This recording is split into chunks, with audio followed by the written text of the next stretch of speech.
मेरे में मन लगा दो, मेरे में बुद्धि लगा दो।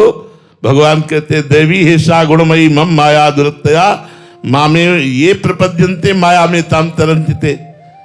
ये जो दैवी त्रिगुणमयी माया है, इससे पार होना दुरत्य है, स्वयं भगवान कह रहे हैं।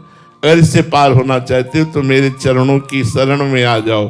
भगवान की शरण में होकर गीता जी का स्वाध्याय करो, श्रीमद् भागवत का स्वाध्याय करो, संतों का सत्संग करो, खूब मंत्र नाम जप करो। जो दुख सुख आवे भगवान का कृपा प्रसाद अनुभव करते उसे सह लो, देखो निकल जाओगे। अगर भगवान में चित्त लगा है तो आपसे सच्ची कहते हैं कोई भी दुख परास्त नहीं कर सकता। अगर भगवान में चित्त नहीं लगा है तो कोई भी सुख आपको शांति नहीं प्रदान कर सकता।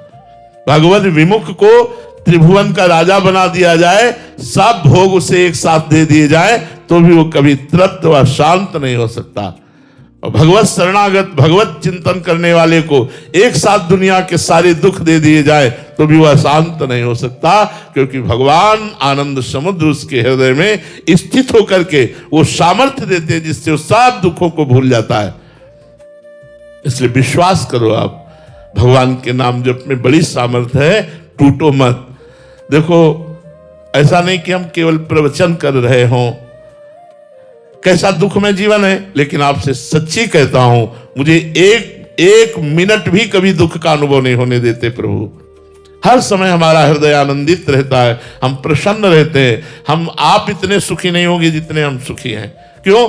आपका कहीं ना कहीं संसार से राग है, हमारा प्रभु से संबंध है, तो ना मरने का डर है और ना इस रोग का दुख है, हर समय आनंद बना रहता है। इसलिए सबसे प्रार्थना करते हैं, यदि सुखी होना चाहते हो तो प्रभु के चरणों का आश्रय ले लो, नाम जप करो। 24 घंटे में 24 मिनट ही प्रभु को दे दो, तुम्हारा मंगल हो जाएगा। 24 मिनट नाम जप करने लगो, तुम्हारा मंगल हो जाएगा। आप शुरू तो करो। अब आप शराब पिएंगे, मांस खाएंगे, गंदे आचरण करेंगे तो आप दुर्गति को प्राप्त होंगे, अशांति को प्राप्त होंगे, चिंता भय शोक ये आपको ग्रसित कर लेंगे, आप डिप्रेशन में चले जाएंगे, ओवर थिंकिंग इतनी बढ़ जाएगी कि आप शांत नहीं रह पाएंगे। इसलिए नाम जप करो, पवित्र भोजन करो, गंदे भोजन का त्याग करो, आप देखो शांति मिलने लगेगी, हृदय शांत हो जाएगा।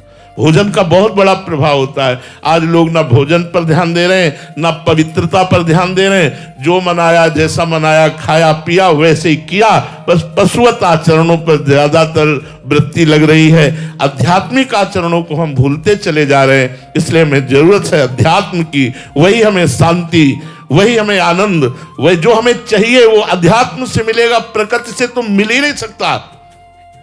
परमात्मा का अंश प्रकृति भोग से कभी सुखी नहीं हो सकता। जब तक वो परमात्मा में नहीं लगेगा तब तक सुखी नहीं हो सकता। और ये इंद्रियां प्रकृति की तरफ ही आकर्षित करती हैं, बस यही समस्या है।